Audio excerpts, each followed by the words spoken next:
Rockstar just dropped the first official gameplay video for Red Dead Redemption 2, and it is chock full of info and little secrets. There's a ton to dig through, and we're going to jump around a bit, but since we've had the unique opportunity to actually see the game in action and talk to the developers about it, we're going to go over every single detail you might have missed in the first Red Dead 2 gameplay video.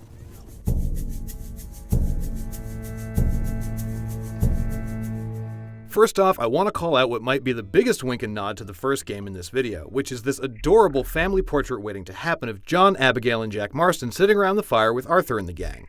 We get another glimpse of Abigail in the very next shot, though she seems decidedly less happy with Arthur and John this time around. You saved the silly bastard's life, then you and him go robbing sheep. Next, I've just got to throw this out there. Damn, what a pretty game. From the huge sweeping vistas we get to forests and swamps to the astoundingly tiny details like the fact that when Arthur gets thrown through this window into the street, his body leaves an accurate imprint in the mud of where he fell and how he gets up. Or the way these lanterns bounce light off and through each gust of snowy wind. It's visually stunning, and while this trailer was captured in 4K and PS4 Pro, the demo we saw earlier this year was running on base model PS4 hardware and looked equally impressive. All that said, there is so much to unpack in terms of the gameplay that we see here that I honestly don't really know where to begin. So let's dive into something that's been one of the most talked about aspects of the game so far, combat. One of the biggest questions I got after seeing the game was what about the physics? Would they be more like the original Red Dead Redemption or GTA 5? Well, based on the way that this guy takes one to the head and inertia keeps him moving for a few steps, I think it's safe to say that while it's probably not the exact same Euphoria engine used in the original, we'll see similarly great emergent moments in combat. Like what might be my favorite moment of the demo, this guy, who gets shot, falls off his horse and then is promptly sent pinwheeling as he's kicked by said horse as it bucks in fear. We get our first look at how Deadeye works at a couple of key points as well, and it looks like we'll see at least some of the same basic functionality that we had in the original. Here, Arthur's vision slows time, much like what was referred to as Level 1 Deadeye in the first game. Later, we see a more advanced version, what was originally Level 3 Deadeye, where Arthur slows time and manually places targets to shoot. The Rockstar team also seems to have built upon the brawling system for GTA 5, adding a bunch of new moves like tackles, counters, grapples, and of course, good old pistol whipping. There's also some amazing work on the weapons, like on this revolver, which I think is or was Dutch's, and on the reloading and firing animations.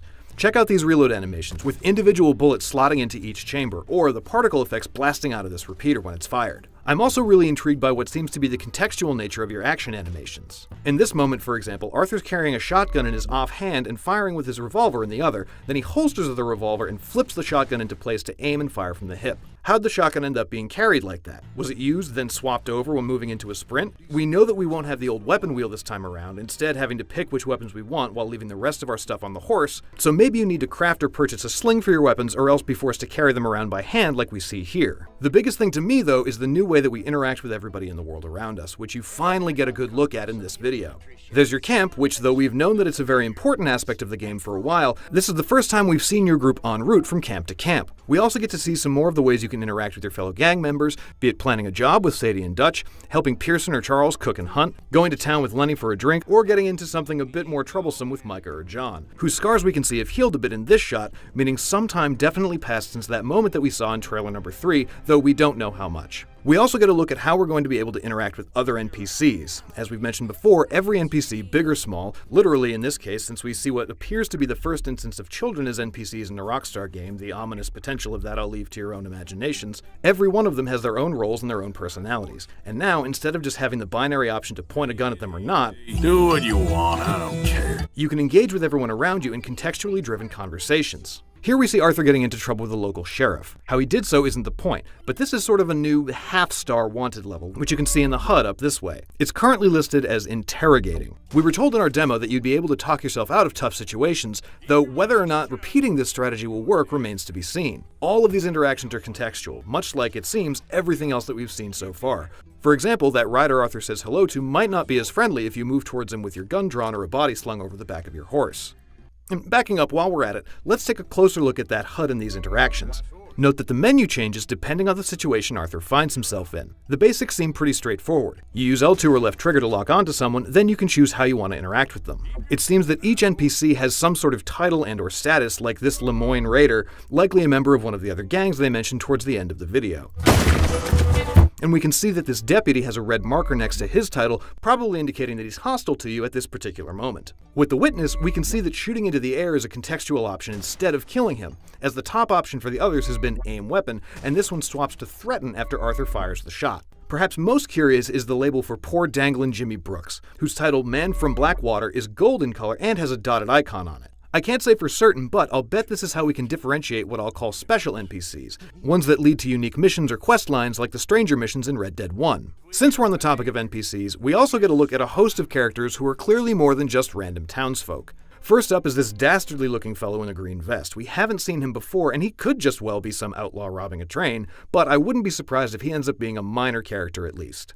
Next up, we've got this backlit gunslinger, and while we can't make out all the fine details of his face, I'm hoping that the gaunt cheeks and goatee mean that we're going to be meeting a younger version of famed gunman Landon Ricketts from the original. There's also this Tesla-esque scientist, probably the focus of some main or side mission in the southern area, judging by what looks like the plantation house behind him. We also hear from a slew of other NPCs, like this madam, or the woman who claims that Arthur killed her cousin, notice the bounty poster behind her there too, and this poor fool caught in a bear trap.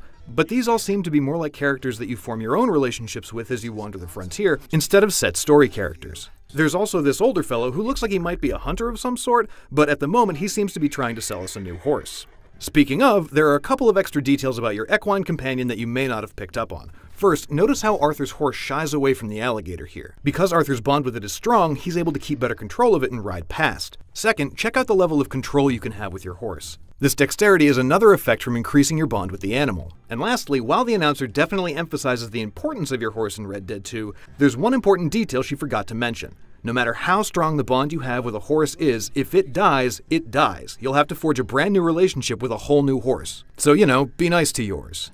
Hold still, girl. Oh, there is so much more that I could keep talking about, but I feel like you're all gonna go crazy listening to me prattle on like this. But there's just so much here. There's this new town that we haven't seen yet with this butcher where you can sell your hunter's bounty, the cool transitions from cutscenes straight into gameplay, the way that your clothes and items are all independently rendered with their own physics. Hold'em is back! There's this lizard in the desert, which is the most western landscape that we've seen yet, and the fact that on the minimap, every building looks like you can go inside it. Not to mention this crazy prison break at the beginning that I'm pretty sure is a mission, but could totally just be a new way of getting out of jail after being busted, because if Rockstar's really trying to erase the line between on and off mission and push your relationship with your gang, wouldn't it make a little bit of sense that you could just call them to come rescue you? Gah! Who knows? But if you're like me and can't get enough of Red Dead Redemption 2, then have a look at all of these gameplay mechanics that Rockstar's already hid in the other trailers, or our exclusive deep dive into how they're building their most intricate open world yet. And for all of your other Red Dead needs, you're already in the right place here at IGN.